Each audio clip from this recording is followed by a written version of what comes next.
And I'll go. And again, I'll be right back.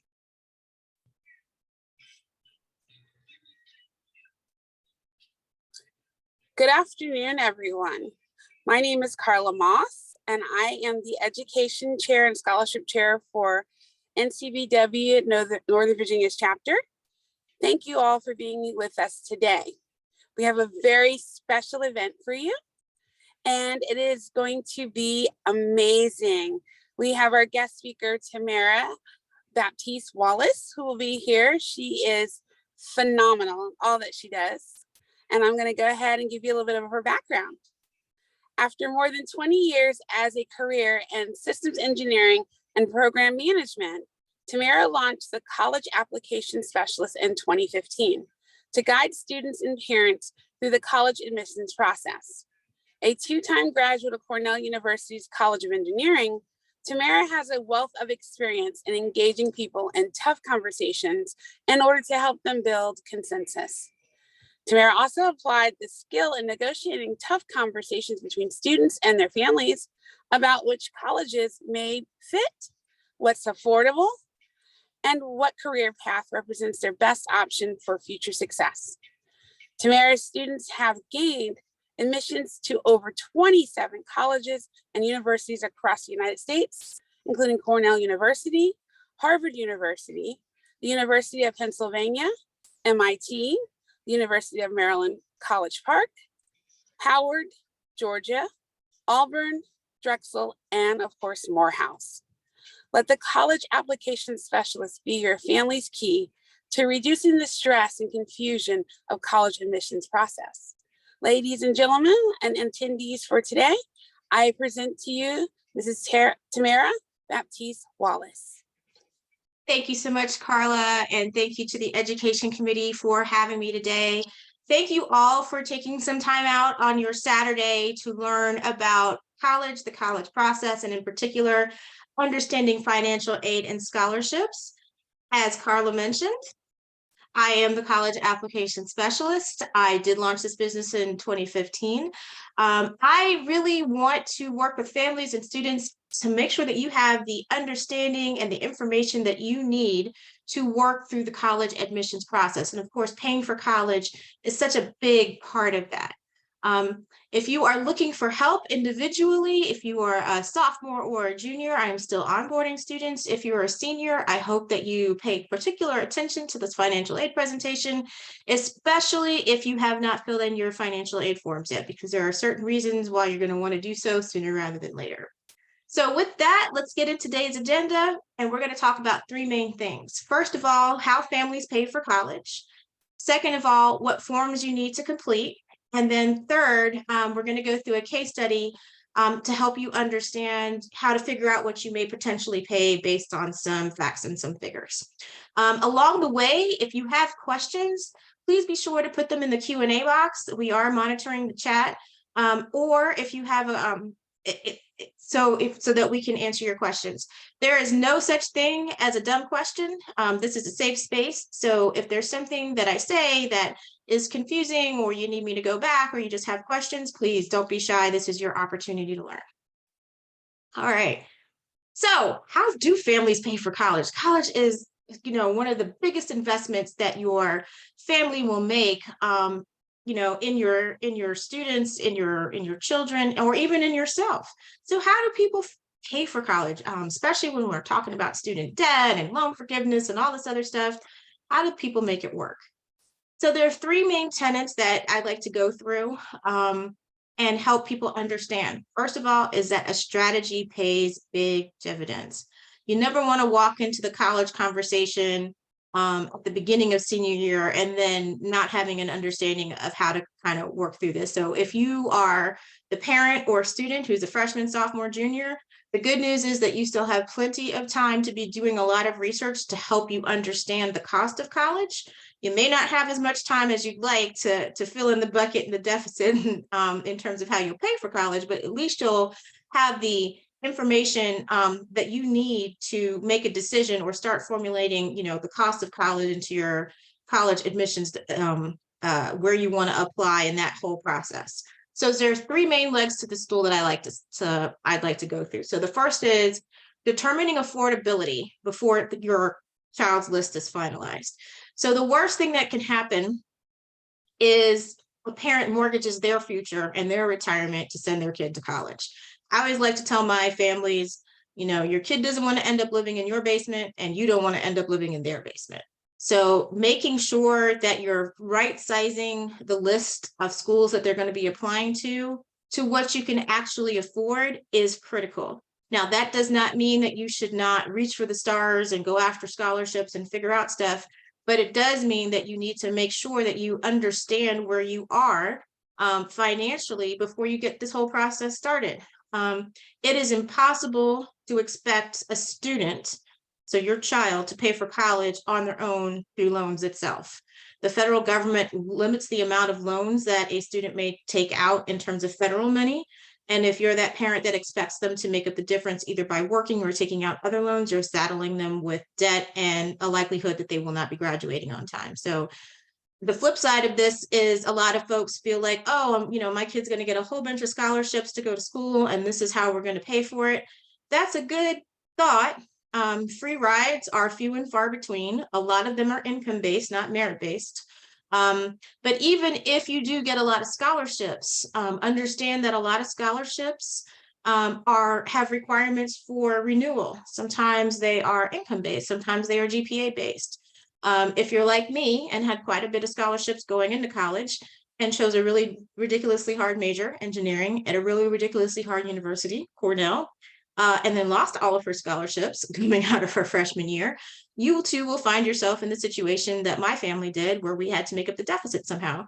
And it is not guaranteed that the school will step in and help you by giving you grant money to close that gap. So scholarships are great. I encourage people to go after scholarships. I think it's perfectly legitimate to ask your child or to even require your child to be invested in this process by going after scholarships, but relying on them as the sole or primary funding source for going to college may not be realistic. So determining affordability, completing your required forms early. We'll get into this in a second. The main 2 points for completing your forms early, and this applies to people who are applying as seniors. So you can't apply early as a freshman, sophomore, junior, unfortunately. But when you're a senior and you get to the point where you're applying for financial aid, get your financial aid forms done early. Your financial aid forms are always based on the prior year's taxes. So for the class of 2023, people who are graduating now, all of your financial information that you're submitting is based on taxes and income from 2021. So make sure that your financial information is up to date. If you are the parent of a freshman, sophomore, or junior, the net right here from a strategic perspective is to always file your taxes on time and be current with your taxes, because by the time you get to senior year, having to do back taxes just adds extra stress to this whole process. And then, of course, we talked a little bit about private grants and scholarships. In terms of other things to note about private grants and scholarships, understand that a school might limit the amount of outside or private money that you're allowed to bring in before they start reducing the free money that they give you. So if you are very fortunate and let's say you get, do a lot of hard work and bring in $20,000 of scholarship money, that might materially impact how much the school gives you, because they're never going to give you more money than you need, number one. And number two, if you're coming in with that much free money, they might do things like reduce your grant or your free money from them instead of reducing your loans. So those are things that you can ask colleges and you need to understand. So let's talk a little bit about that first leg of the stool, which is determining affordability. So a net price calculator is something that the federal government has required each college to produce and make available, but your mileage may vary. It is designed to help you estimate, and it's a raw estimate of the cost of college, which you would pay out of pocket based on factors. So some net price calculators ask for the world, and they're basically you filling out the FAFSA, not for real, but giving them your income information, giving them your expense information, giving them whatever assets you have, so money in the bank, Some schools ask about your students' academic performance because they factor that in terms of how much merit money they're going to give you. And then they spit out this number that says, based on the information you gave us, here's an estimate, a very raw estimate of what going to our school may cost you. Now, these may not be super accurate. I gave 3 examples here, Morgan State, UVA, and UMBC, because each of these vary in level of accuracy. UMBC's happens to be the least accurate. They're still using tuition and expense information from a couple of years ago, so it's not up to date. University of Virginia asks a lot of questions. So that's that one that asks you, for everything in the kitchen sink in order to give you an estimate. And then Morgan State's kind of in the middle, but all of them are all net price calculators are designed to do this very easy, well, supposed to be easy, quick and dirty analysis, or help you understand how much you could expect to pay. Now, if you are doing this as a freshman, as the parent of a freshman or sophomore, understand that you might have to do it again once they get to junior and senior year, because of course the cost of tuition and fees and stuff goes up for year. To find the net price calculator, because they're not always easy to find, the easiest way to do it is to simply Google, university names. So Cornell University, net price calculator, or Morgan State University, net price calculator. And it should take you right there. You can navigate to it on some schools' financial aid pages, but quite frankly, they don't make it easy to find. But remember, this is an estimate. Now, why is this important? Because everybody freaks out about the cost of college. You go on a website and they'll say it costs $70,000 to go here. And you're like, oh my gosh, where am I going to get $70,000 a year? Well, nope. Very few people really pay sticker price. And by doing a net price calculator, you could see where you are more likely to land based on your financial information. And then you can start having conversations with your student about whether this is realistically affordable, whether it's not. And if they insist on keeping it on their list, what you all have to do as a family to make up that difference. Last but not least, this also starts this conversation that I know is uncomfortable, but is necessary. The worst thing that can happen from a financial aid perspective is that your student falls in love with the university that is going to be ultimately unaffordable, right? And a lot of parents don't face this reality until their students' applications are in senior year, and then they hit this realization that Susie wants to go to this university. It's her number one choice, and there's no way we can afford it. And they haven't had that conversation. Well, why was that on Susie's list to begin with? Why did she get to apply? Why didn't we have this conversation earlier? That is an important calculus in this whole discussion about going to college. Along with that is institutional philosophy. So institutional philosophy, every school has a different set of characteristics that they're looking for in their ideal student. It doesn't always revolve around test scores and academic performance. There's a cultural fit. Applying to college is just like applying to a job. Universities, much like employers, are looking for students that are going to add to their student body and enrich their student body in some way. That sometimes they're looking for rabble rousers. Sometimes they're looking for people that won't rock the boat. Sometimes they're looking for people that are like straight down the middle of the road. But every school has a philosophy and has a culture. And they start to extend that and apply that through their financial aid philosophy. So some schools do give merit aid and some schools don't. Some schools only give athletic scholarships, looking at you, Stanford.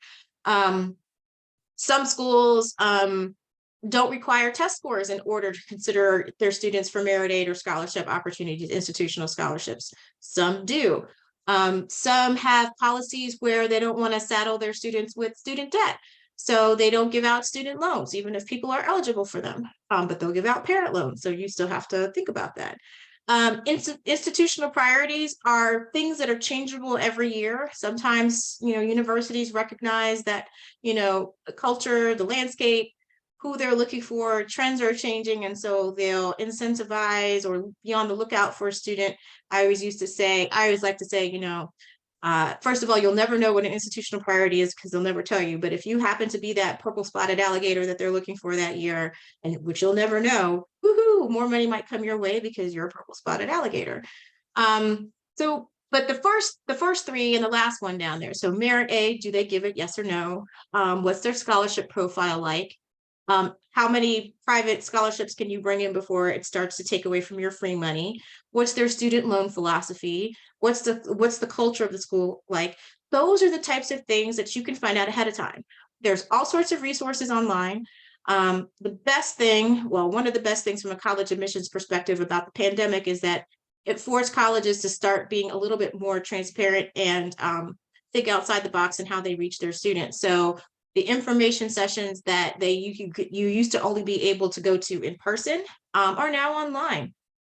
Sometimes they're live, sometimes they're recorded, but you get to ask questions. And these are the types of questions that few people ask that are very important. And the earlier you are in this process, you know, the more valuable the information is because you can make decisions earlier. But number two, if it's not the year that you're applying, there's a lot less pressure and a lot less risk in asking these questions. A lot of people are afraid to ask these questions because they feel somehow that the school is going to hold it against them if they ask them these things. No, no, no, no, no. These are things that you definitely should be asking of the schools. Now, don't ask them things that you can find on the school's website, but it is perfectly legit to poke at these things and ask them these types of questions, because this is not the standard stuff that comes up in the financial aid presentation in those information sessions. They're not likely to tell you about their merit aid philosophy. They're not likely to discuss whether scholarships, private scholarships replace loans or not. There is one more thing about institutional philosophy. Or two more things, I'm sorry. There are some schools that have sort of taken the mystery out of this whole thing and have tied their financial aid philosophy to income. So I believe if you look at like Princeton's website and you look at USC's website, those are the ones that come to mind right now. If you look at their financial aid philosophy, they will tell you based on income what you're most likely to pay, okay? Very few schools do that. Some people have taken the mystery out of this process. Some have not, but it makes it a little easier for some schools to kind of judge like that. The other thing is need. So you will hear the phrase demonstrated need all the time, and we'll get into the formula of how they figure out, you know, what your actual need is in a second. But a lot of people get hung up on the word demonstrated need because you'll go to an information session and they'll say, we meet 100% of demonstrated need. And you're like, that's awesome, because I need $50,000 a year to go to college and somebody's going to find $50,000 a year for me. No, no, no, no, no, no, no. Demonstrated need is what the institution determines your need is. And it's based on the formula, and it's based on your income, and it's based on the information that you give them for the FAFSA, which we'll talk about in a second. And also, if the school requires something called the CSS profile, which we'll talk about in a second when we get to forms, they determine your need. So if you're out here thinking, oh, I need 50K to go to college, and they're like, well, we've determined you only need 20, guess what? There's a 30K gap that you got to figure out. So as you are asking questions, it's also fair to ask them, what do they mean by demonstrated need? And how do they determine that? That is a very, very fair question. Now, if you're at a school that uses a CSS profile, which we'll talk, like I said, we'll talk about in a second, they may not give you as straight of an answer as you'd like, and it might still end up being a little confusing, but at least it's moved the ball down the road a little in terms of understanding. And I'll go through the next slide and then I'll break for questions in just a second. So we talked a lot about scholarships and why scholarships are important and why you should not necessarily rely on scholarships as your only way or your main source of funding to go to college. I will say, and we'll get into if you come to College 101 or applying to college without losing your mind next month, we'll talk about like the whole philosophy of how to approach your college applications. Same thing with scholarships. The only difference with scholarships is when you start to apply to these scholarships, please make sure you're communicating with your school counselor. A lot of schools in our area use tools such as SCOIR, SCOIR, and Naviance to manage your college applications. That process does not apply to scholarships. So if you are applying to outside scholarships, and oh, by the way, this chapter of NCBW gives a scholarship, which will be released soon. And if we require a recommendation or we require your transcript, you're going to have to get that from your school counselor, and they won't know because it's not in Naviance, it's not in SCOIR, so you're going to have to manage that process on your own.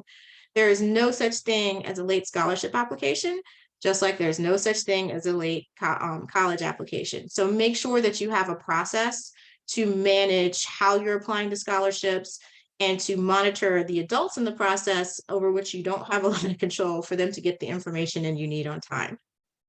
If you are a parent of a freshman, sophomore, junior, please use the gift of time and start this scholarship search early. I'm an engineer by training. I haven't met a spreadsheet I haven't loved yet. I have spreadsheets of stuff and you'll see a spreadsheet in this presentation later because I just love spreadsheets. But start your search early. Start recording which scholarships you may be interested in. I mean, just like schools have, institutional priorities for purple spotted alligators, people are out here giving scholarships for all sorts of stuff. Its scholarships are not just available for people who have, 3.5 and above GPAs. There are people out here giving scholarships for you're breathing, you're making it work, and we want to help you, right? So don't think that academic performance limits your ability to look for and receive private scholarship money. Lots of scholarships are given annually, meaning like our chapter of NCBW, for example, we give a scholarship every year. The application comes out just about time every year. It's due just about the same time every year. Sometimes the question changes, sometimes the question doesn't change. Like every organization that gives something annually, you can start that research now. See who's giving scholarships, start and how much they are. Figure out whether the juice is going to be worth the squeeze in terms of how much work your student has to do versus how much money they're going to get. Understand whether this is automatically renewable or whether it's renewable based on academic performance. Because remember, you don't want to be like me and lose your scholarships your sophomore year and then have to be scrambling. Make a plan. The hardest thing to do for kids, especially in their senior year, is time management. Even the most gifted student is going to have trouble senior year because you're balancing schoolwork, lots of AP classes, activities, sports, being a human, like having fun your senior year, your college applications, and then, oh, by the way, you're trying to do scholarships at the same time. So this is why, if you're a freshman, sophomore, junior, start thinking about this early so you can be prepared once your senior year hits, that you're not stressing yourself out. And I'll stop here and see if there's any questions before we move on to the next segment about forms. Tamara, right now I don't see any questions in the chat, but if there are some questions, please go ahead and post them in the chat and I'll go ahead and post them to Tamara. All right. I will keep going. And Carla, if you do get one, just feel free to interrupt me. It's all good. Will do. Okay. So the forms, a lot of people get hung up on the forms. I was talking earlier about having the conversation about affordability. And, the worst thing that could happen is Susie falls in love with a college that's completely unaffordable. Well, part of that conversation also is, oh, by the way, the financial aid forms have to be filled out together. So if you're at a family where you don't necessarily always talk about finances, you're uncomfortable sharing your financial information with your student, you're going to need to get comfortable very quickly because they're going to need this information for the next 4 or 5 years, depending on how long it takes them to graduate, in order to complete these financial aid forms. So the first question I always get asked is, at least where the FAFSA is concerned. So the FAFSA is the free application for federal student aid. So the free part really means it's free. And that means it's free to submit.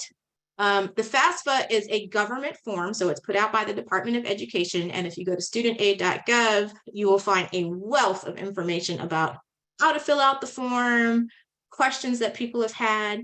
If you're the parent of a freshman, sophomore, junior, they have webinars that you can sign up for, and they're very good. I go to these webinars and I learn stuff about how to fill out the form and answering particular questions.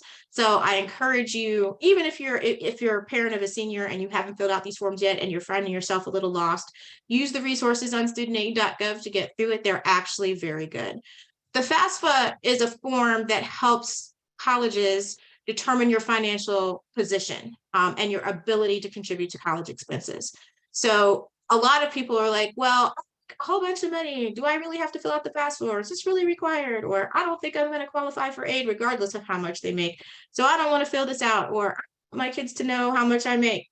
All of these things I will say, if you do not fill out this form, it's not required. You don't have to do it. But if you're going for financial aid, you have to fill out this form. So if you need financial aid, you must fill out this form. That's number one. Number two, even if you feel like for whatever reason you don't qualify for aid, it is still worth filing this form. Simply by filing this form, you're not filing this form does not mean you are requesting aid. On the college application itself, it will say, most colleges will ask, are you applying for need-based financial aid? And if you don't need financial aid, or if you're a full pay student, what you would do is file the FAFSA, and on that question on the college application, hit no, you are not applying for need-based financial aid. But having this form on file does two things. So first of all, remember I said a college is never going to give you more money than you actually need. So filing this form helps them understand if they're going to throw merit money or grant aid your way, how much they can without either going over what you need or how to incentivize you. Because at that point, if you're a full pay student, what they're using merit money for is to incentivize you to actually come to their university, because even if they're giving you a discount in the form of a merit aid, all the rest of the money that they're getting is in cash. So they can afford to give you 10, 15, 20% off in the form of a merit scholarship, because the rest of it, 80%, you're paying in cash. But if you don't fill out this form, they don't know what to do. So you're going to end up paying 100%. When you don't fill this form, especially if the school requires it to be on file, you're going to shut yourself out of those need-based aid, or sorry, not just need-based aid, but any merit aid, and some scholarships as well.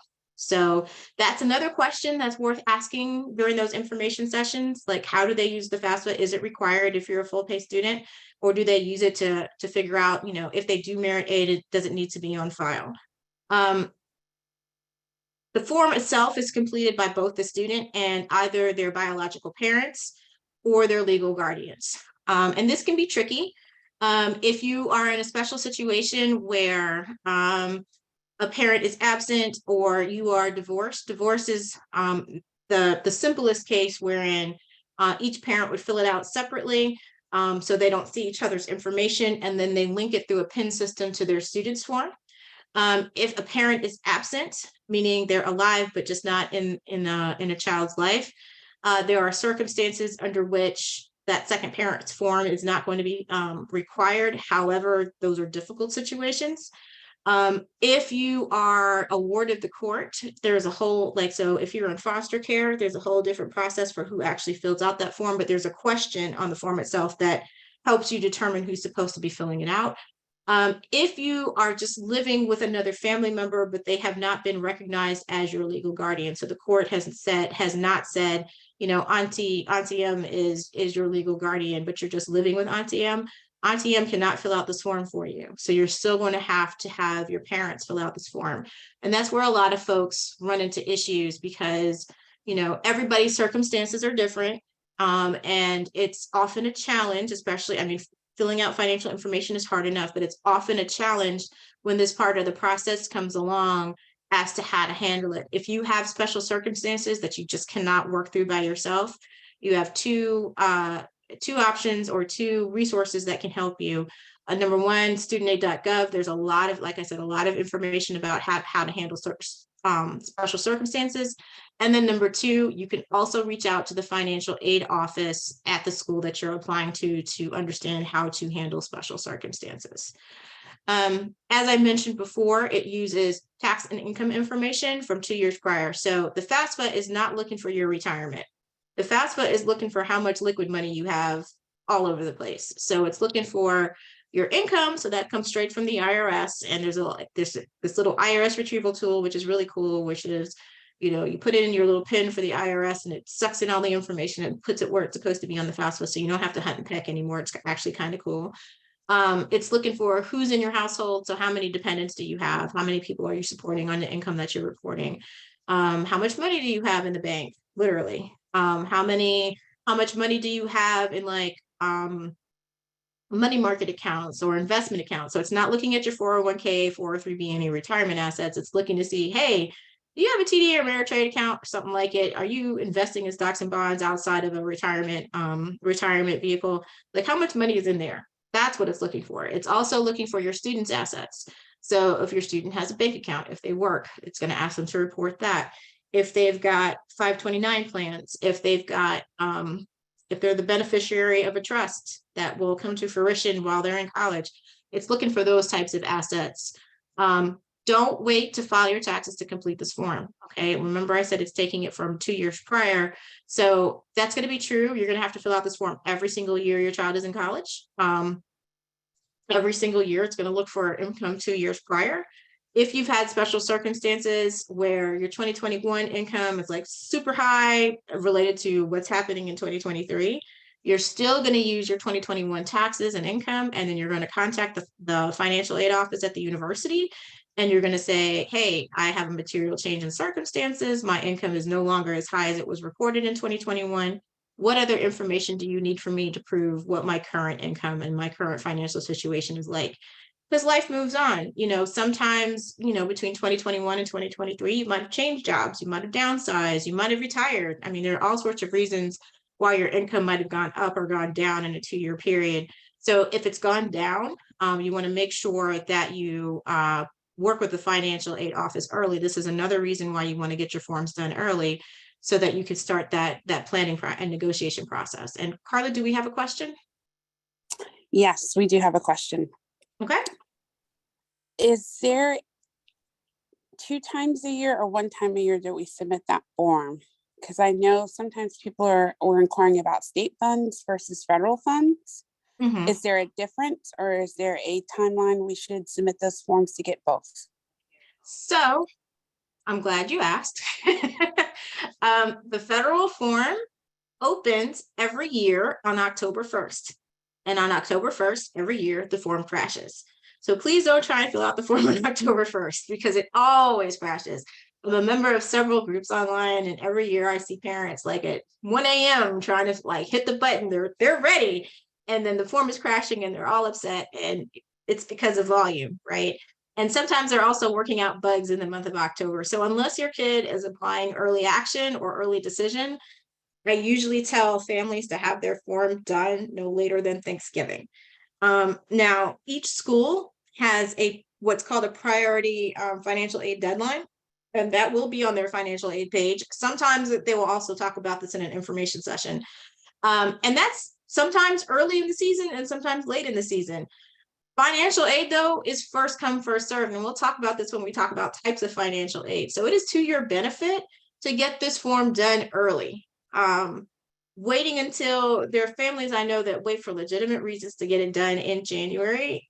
That's still a little early-ish, but November is the optimal time frame for getting it done. Now, state aid is a little different. So if you're applying for a state grant, or if you're going through, I'm just going to take the example in Maryland for right now. If you're applying for state funds, either through the Maryland Department of Education or through your representative or your state senator, they're going to have a different process for that. But regardless of what state you live in, if you apply for a state grant, it's only going to be applicable if you attend a state school, and more likely a public state school. So I'm just going to take Maryland, for example, again. If I get a state grant, I'm probably not going to be able to use it at Hopkins, but I can use it at the University of Maryland. Submitting the FAFSA is free. That's the first F in FAFSA, okay? When you go to fill out the form, you will have 10 slots to identify the universities that you want to send it to. Please make sure you pay attention to that list, because there's all sorts of colleges that sound different. Sound the same. Cornell College, Cornell University. They're 2 different colleges in 2 different states. There's some schools that break up their graduate application versus undergraduate, but it's the same school. So you might mistakenly send it to the graduate office instead of the undergraduate office. So just pay attention. If for some reason you're applying to more than 10 schools, which God help you if you are, then what you're going to do is fill out the first 10. Wait for the student, the financial aid office to bring it down. You're going to see that they've downloaded it. And then you can go back in the FAFSA and just delete whatever you want and add new schools there. So that's how people send it to more than 10 schools. And And Carla, I know there's another question, but let me get to the next slide really quickly because I want to make sure that we button up what happens with the FAFSA process. The whole process, once you fill out this form and you send it in, it gives you this thing called the student aid report. You'll hear the initials SAR, S-A-R. That's the student aid report. And it goes to the student. So even though mom and dad or parents or guardians have an account to the FAFSA, the student gets the student aid report. So this is another thing for family communication. It is important that you are monitoring this process with your child. The student aid report gives you literally a summary of everything that you put into the FAFSA, and it's really important that you read this document because a lot of people fat finger, and this is how you figured out if you fat fingered. And fat fingering can lead to all sorts of problems. If you add a 0 in the wrong place, it's going to make you seem like you're a millionaire. That would not be good if you really need a lot of money to go to college. It could inadvertently get you selected for verification, which is a really, really tough process, and it disproportionately affects people who are seeking a lot of aid. However, you can minimize the chances of being selected for verification if you're accurate in your entry. It's going to also spit out this number called the estimated family contribution, EFC. Now, remember I said the federal form is a measure of how much of your ability to pay. So this comes out with a number that looks a lot like a dollar amount and is treated sort of like a dollar amount in the formula, but it's not really a dollar amount. If you think of a number line with 0, being the lowest and then infinity being the biggest, the farther down this number or away from this number the EFC is from 0, is the greater your ability to pay. The closer it is to 0, the less ability you have to pay. So even though it spits out and looks like a big number and it looks like, oh, a dollar amount, it's not necessarily treated that way. And I will stop here and see what questions we have. Tamara, we do have another question. How will the applicant know what's available to them after they fill out the FAFSA, such as loans and the actual amount, say in Pell Grants, that they're authorized to get? How will they find out and how soon? Okay, so the how soon piece depends on how they've admitted and what school they've applied to. So if your student has applied early decision, so you'll hear that called ED. Early decision is binding. Usually that means that your student has submitted an application by November 1st, November 15th, or November 30th. And if they're applying early decision, then your FAFSA and most likely a CSS profile form, which we'll talk about in a second, is going to be due pretty much at the same time. And that's because it's binding, and you will hopefully get your financial aid package along with your decision if you're applying ED, because it is binding. Pretty much the only way you can get out of it is if they give you a financial aid package that's completely unaffordable, because it's a legal agreement. If you're applying early action, even though that's non-binding, it's usually due around the same time frame as ED. And I always suggest families put in their FAFSA not soon after, because same reason, they will start to consider your information, and free money goes faster than loans. So that's the second thing. As to when you'll get it, how and when you'll get an answer, the how part is easy. So when you get accepted to a university, first thing that they do is say, woohoo, congratulations, Susie, you got into super private university. This is awesome. And we're giving you a $25,000 scholarship. And then that's all in the letter. And you're like, that's it? This place costs $70,000 a year to go to. That is not your financial aid award.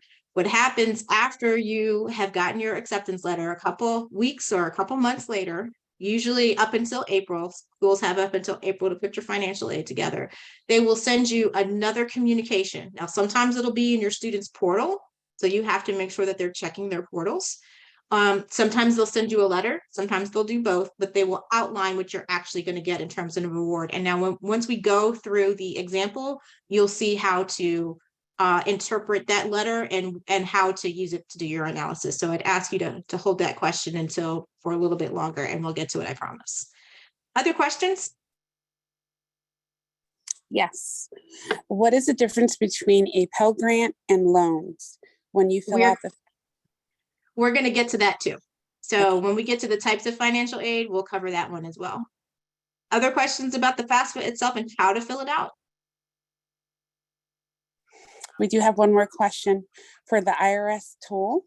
Mm-hmm. What if you filled out the FAFSA and you didn't make enough to have to file a IRS tax form, how do we proceed with that on the FAFSA form?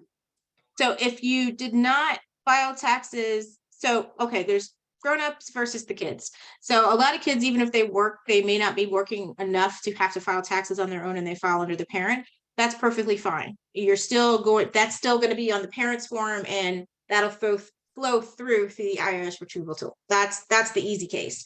The hard case is if the parent no longer has to file taxes or does not file taxes for income-based reasons. That is another special situation that studentaid.gov is really good at addressing. But the other thing is that the form itself will ask you, did you file the taxes? Did you file taxes? And if so, why not? And if it's for an income-based, you don't have to file it reason, they will walk you through that process of what information you're going to need. Because even if you haven't filed taxes, they're still going to need to understand your income. So it's the IRS retrieval tool is designed to make it easy because you have to tell the IRS everything, right?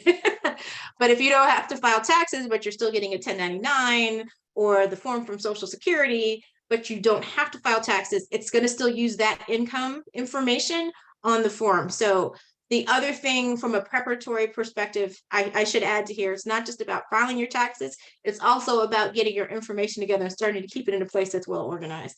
Because 3 years from now, if you are the parent of a freshman, you're like, oh my gosh, I got to start doing this, and you have trouble putting your fingers on things, it's just that much more stressful. Does that answer that? Yes, ma'am, it does. That's all the questions we have for right now. All right, so the other form that you may be required, and it's not always required, so a lot of large public schools and some private schools use something called the CSS Profile to get a more detailed picture of your family's financial situation. So if the FAFSA was looking for income, how many dependents you have, and liquid assets, the CSS Profile is getting all up in the business and asking all sorts of more information. So it doesn't want to know just about your income, it wants to know about your expenses. If your school, if you have other children in private school, are you paying tuition? How much is their tuition? If you're supporting other dependents, other family members other than children, how much are you putting towards their care? How long have you been caring for them? Do you own a home? How much equity do you have in your home? How much is your home worth? How much is your mortgage? They do ask about retirement. Now, this is where getting into the institutional philosophy from a financial aid perspective is important, because if a college is asking for the CSS Profile, it's important for you to know how they're using your home equity and perhaps your retirement funds in their calculation. So if a school is only requiring the FAFSA, they're not looking at any of that. If a school is requiring the CSS Profile, they may be, and it's important to understand how it's used in their calculus. Now, again, they're never going to come out and tell you directly, hey, if you have 100K of equity in your home, we expect you to take out a HELOC and spend it. They're never going to say that to you, especially in an information session. But they're going to say it's considered or not considered. And you just knowing that is important, because you now know that school A versus school B are likely to be asked to cough up more if they're using the CSS Profile. These are important things for you to know. If a college requires this form, it must be submitted for aid determination. So UVA is my favorite example locally. That's a public school. So UVA requires both the FAFSA and the CSS Profile if you're applying for aid. And if they require it, you have to send it. It is not just sufficient to send in the FAFSA. It's completed by the same folks that needed to complete the FAFSA.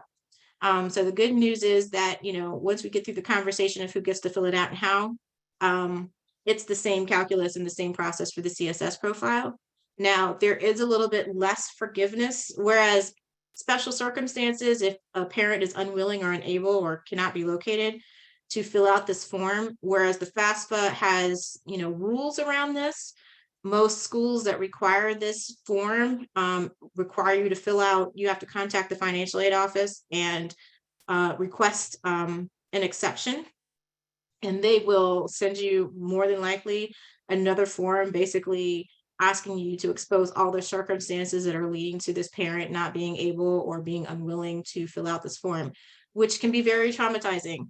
as a student. So I just want to put that out in the ether that, you know, the financial aid process is pretty straightforward, but it is not easy. And it gets into a lot of emotional and, you know, obviously financial circumstances that might be difficult for you to work through.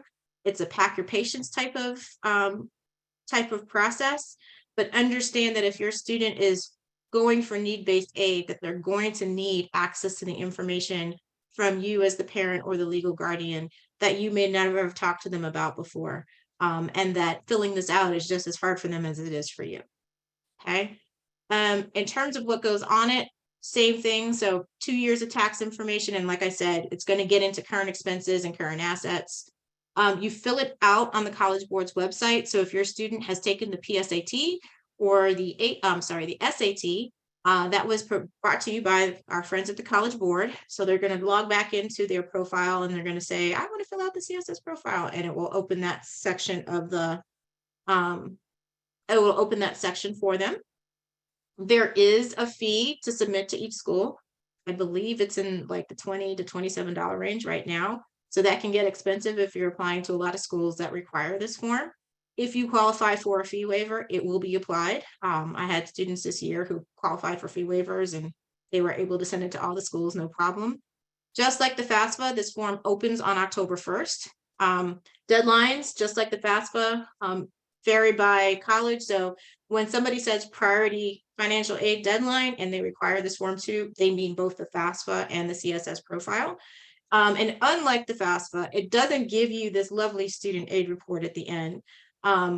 It gives the college this lovely student aid report at the end, where they're going to use the information that you filled out to, in addition to what you filled out in the FAFSA, that's what's going to help them determine what they think you need in order to attend their university. It will also tell you where you submitted. So that is another thing that you should pay attention to. And unlike the FAFSA, which limits you to 10 and then you have to erase and go back, you can submit this to as many schools as you want. To wrap up the financial aid and how to apply discussion, when you apply to college, so this is back on the college application side, once you submit and they send you the lovely email that says, thank you for submitting to State University. We've received your application. Please log in here to establish your credentials for your student portal. Now, your student portal for each of these schools, and everybody does this, by the way, is how they're going to communicate with you going forward. So if you're missing anything in your application, the actual college application, they will notify you there. They will not email you. They are expecting you to check this portal. When you've submitted your financial aid application, whether it's just the FAFSA or the CSS profile or both, right?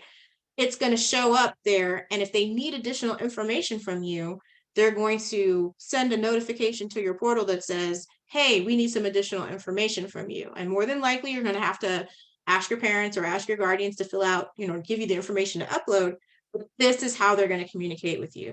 So when I work with my students, I have them put a reminder on their calendar that they check their portals every Friday or every Tuesday or every whatever, because again, they're not used to checking email and they might be thinking that financial stuff is going to go to mom and dad. Nope, it goes to their student portal. So it's important that you guys, that once you're in the application process, have a regular practice of monitoring these things. Carla, do we have any questions before we get into the example? And what types of aid are out there? Nope, none at this time. Go ahead and carry on. Okay, so how do we figure all of this out? There's a lot of information that you researched, your kid has applied, and now they've gotten a financial aid award letter, and you're like, boom, like how do I figure this out? So let's talk about this. So there's a standard formula. And this is in the case that a school is not asking for your CSS profile, by the way. If it was, it's going to also have some other calculation that the school does that says, here's how much else that you can pay for this. But there's a simple formula. Cost of attendance, you'll see the letter COA a lot, COA, right? And the cost of attendance is the sum of the tuition, the room and board, how much it takes to get, the estimate of how much it takes to get back and forth to school. So that's travel, books, of course, and then whatever fees they want to throw at you. Okay.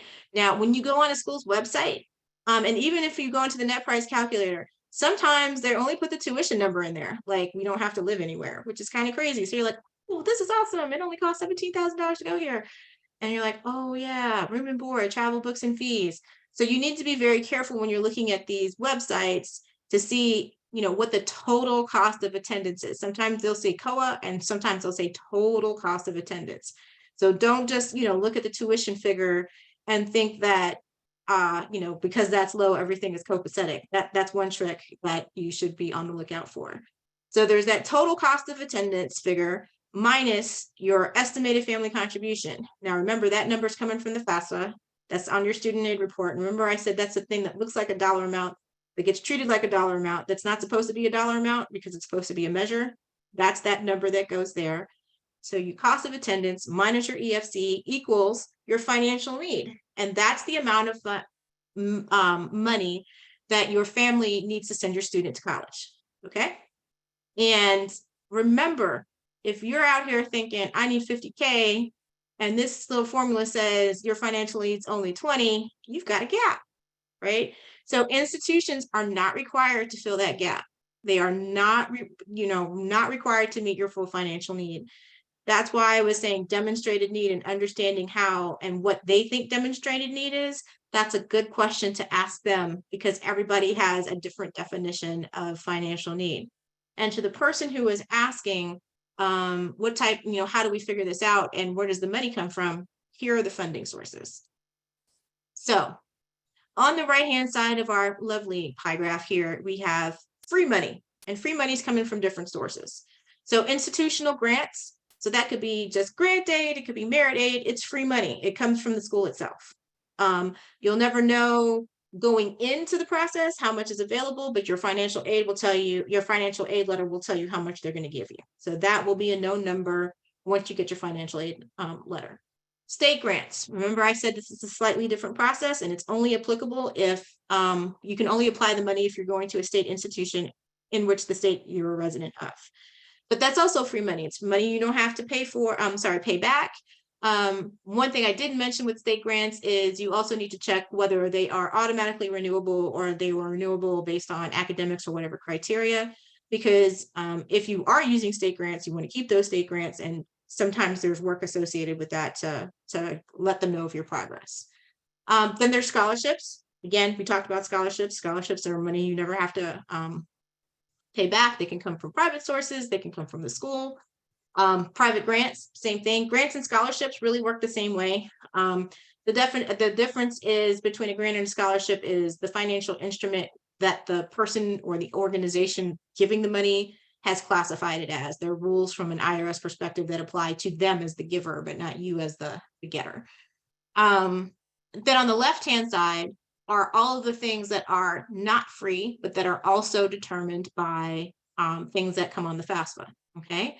So first is federal work study, which is exactly what it sounds like, but it's not designed to be a 40-hour-a-week job that can, fully pay for your education. It's a couple of hour-a-week job that's designed to help you with living expenses and offset things like fees and books. So it's never going to replace tuition. It's never going to replace room and board.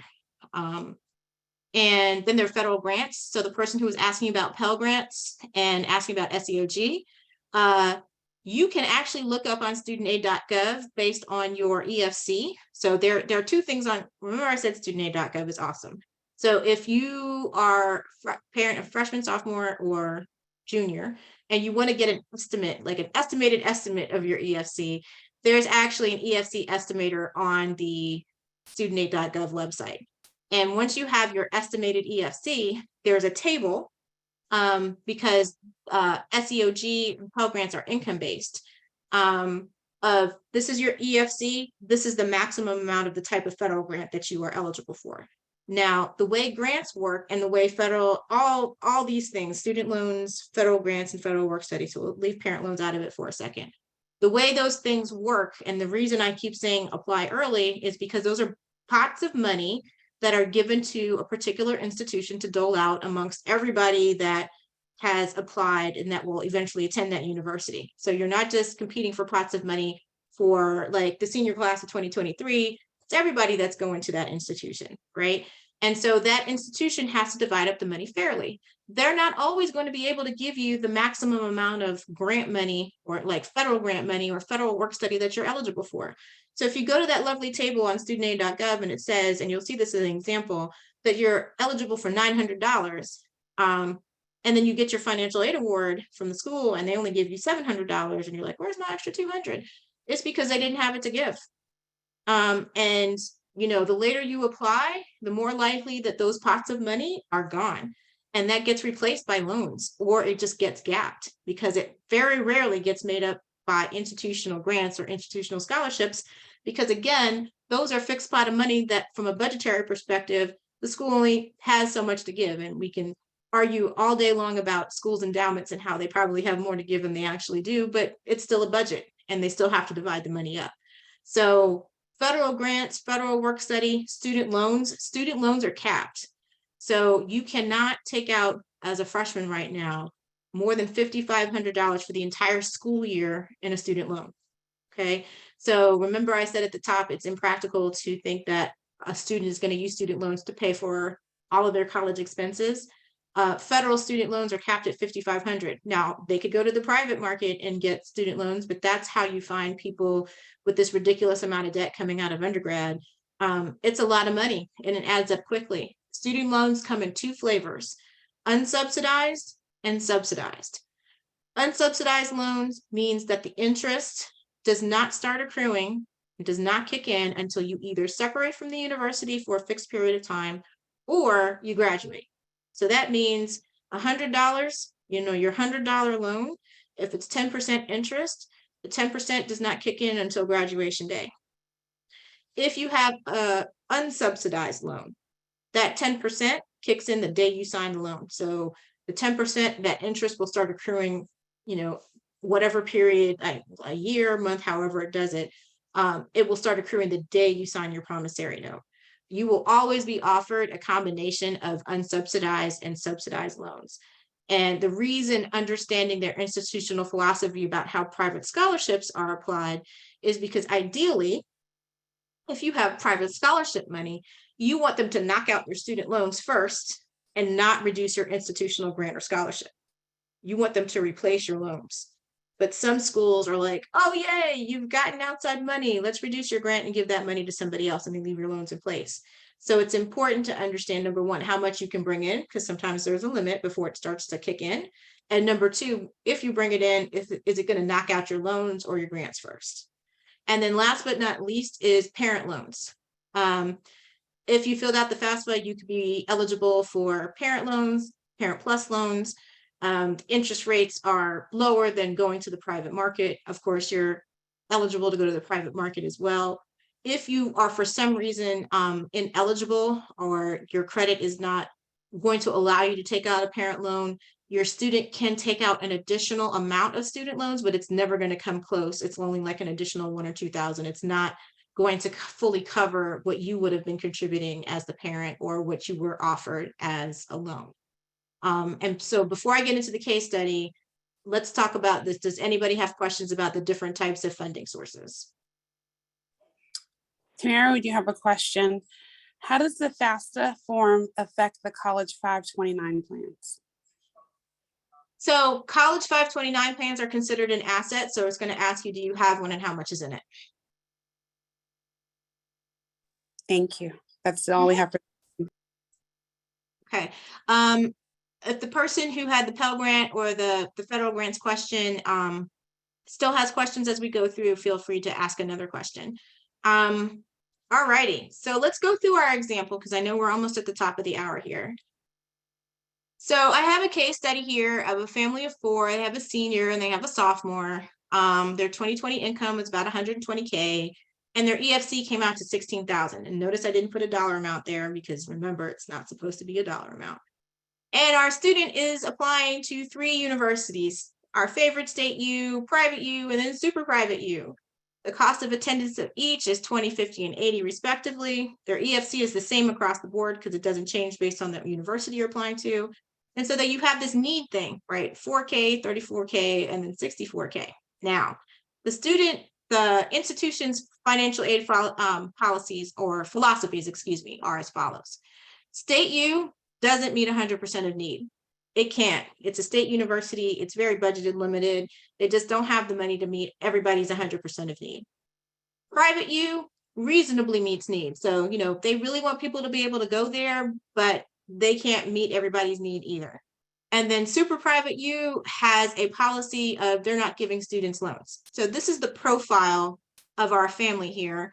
And when they get their financial aid letters, this is how we're going to evaluate them. So this is a worksheet that's divided over 2 slides here that I pulled together that I use to work with my family so that we can have an apples to apples comparison.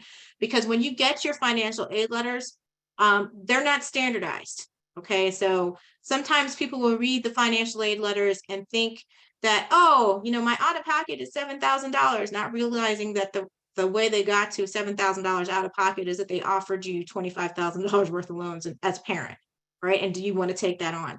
So I've created this worksheet to help people plug the numbers in where they go so that they look at this from an apples to apples comparison. And so that they don't get sticker shock, because if we were just looking at this slide, you'd think, oh, my kid's going to state U, that's it, right? But it's not as simple as that. And here's why.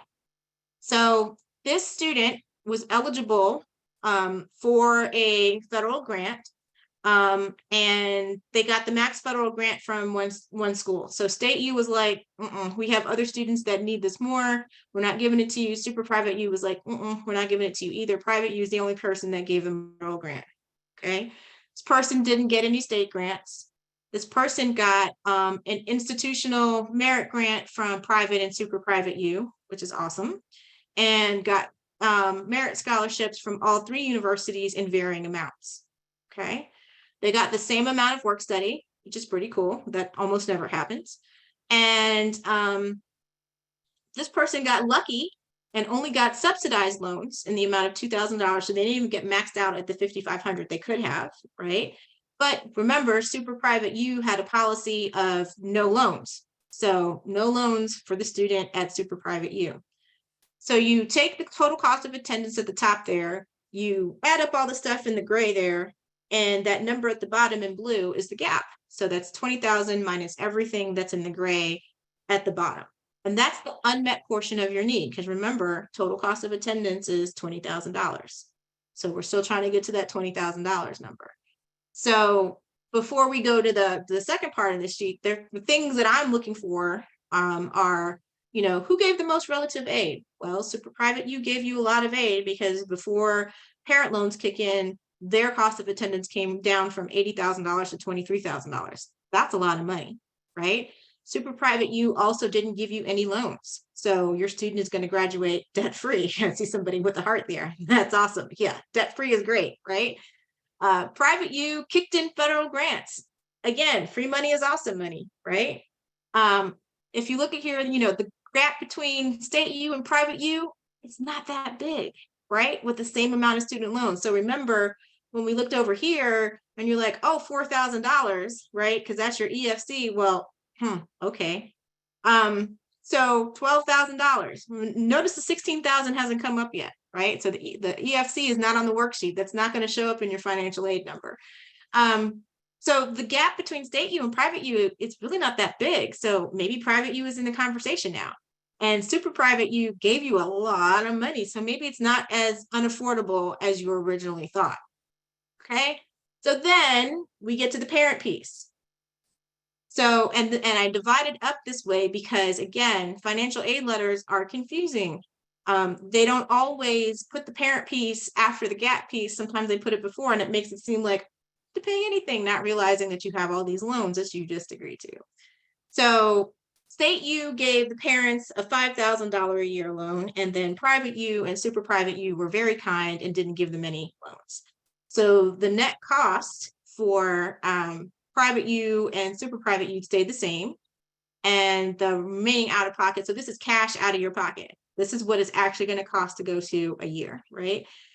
Came down to $7,000, but it came down because you're deferring $5,000 a year in terms of loans.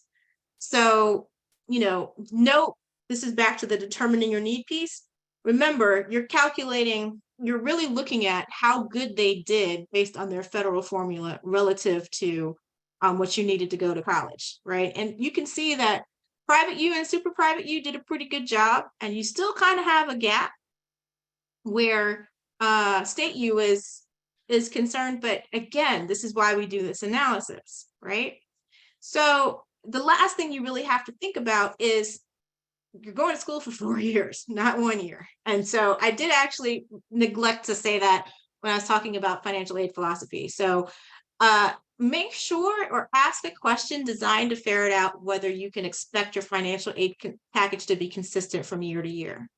There are some schools, our HBCUs are guilty of this. This is why I didn't end up at an HBCU. There are some HBCUs who wait until a student's sophomore or junior year of college for the good aid to get in. And that's because they want to see what your academic performance is like your first year. Okay. There are some HBCUs that have priority financial aid deadlines that are before the new FAFSA comes out.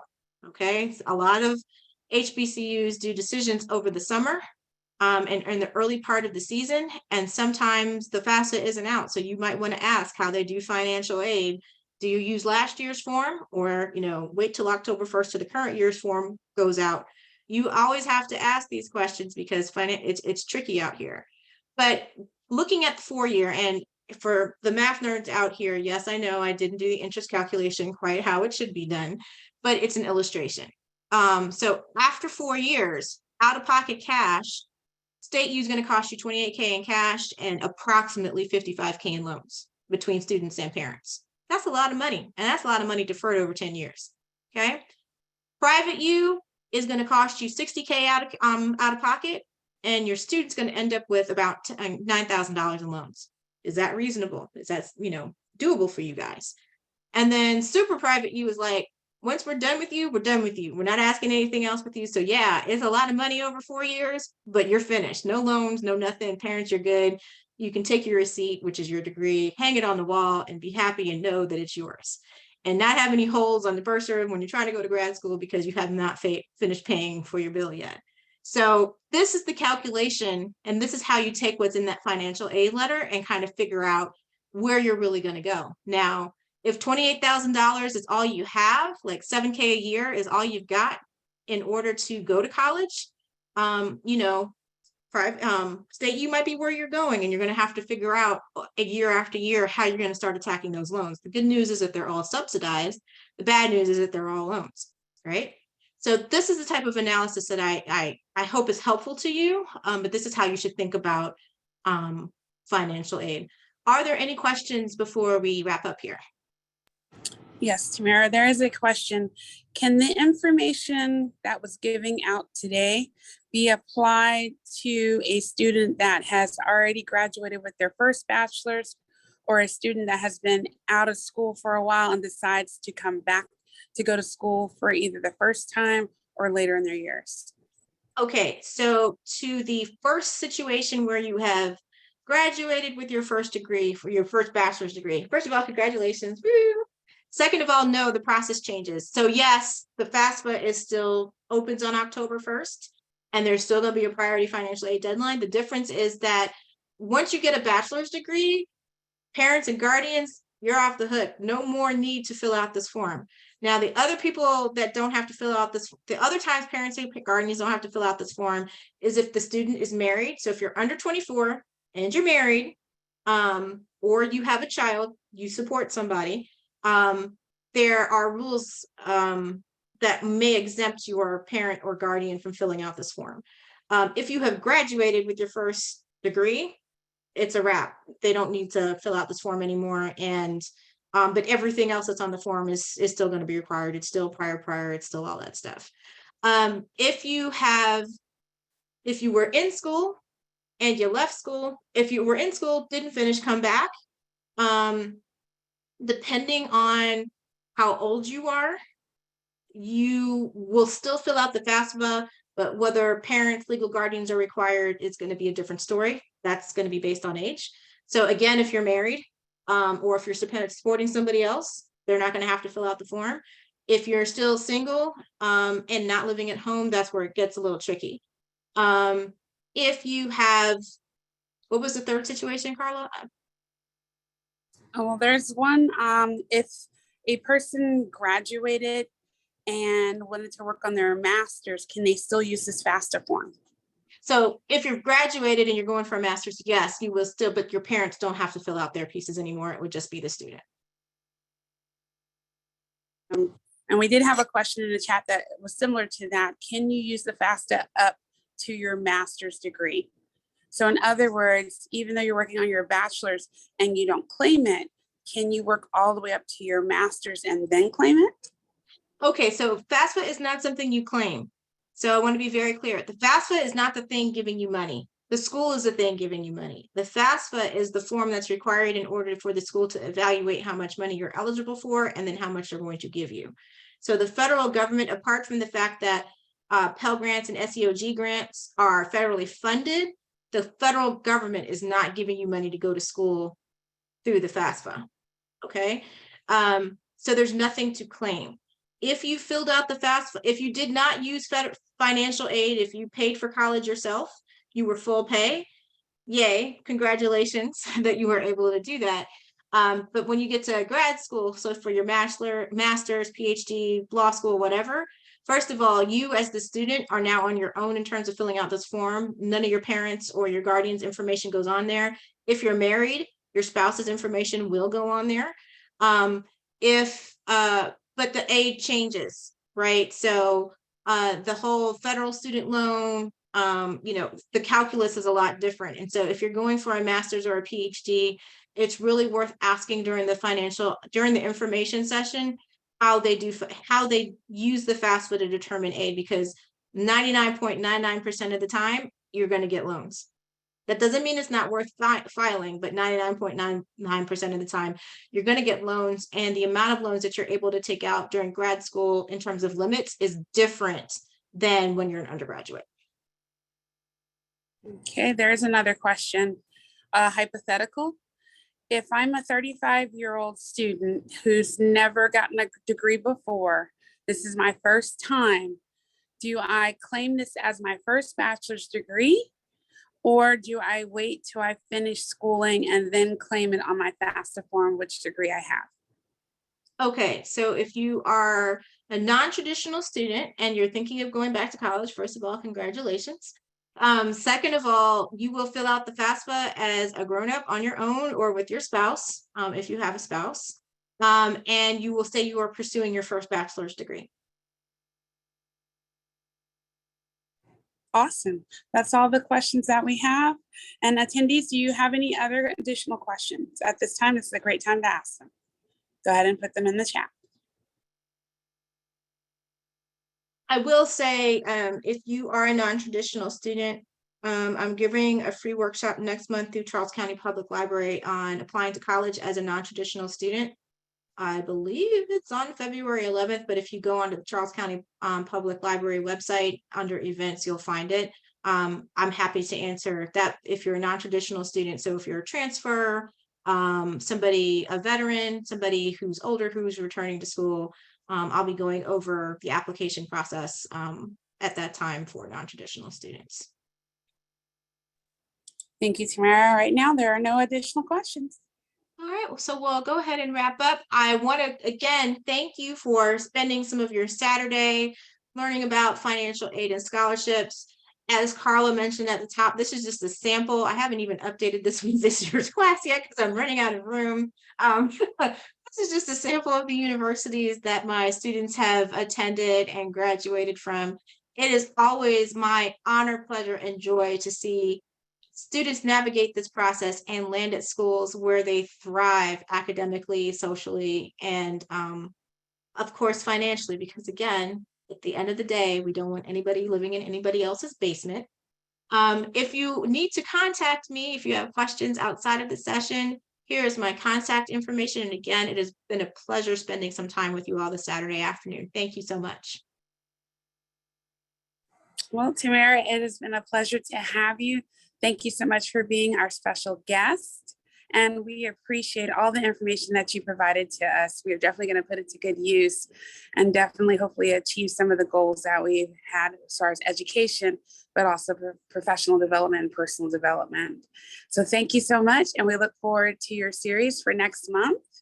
And hopefully we'll have more attendees to come out and definitely be here for the presentation.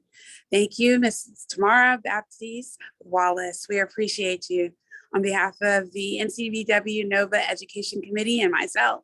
Thank you so much. And everybody, all the attendees, please have a wonderful weekend. We'll see you soon. Bye. Bye. Take care.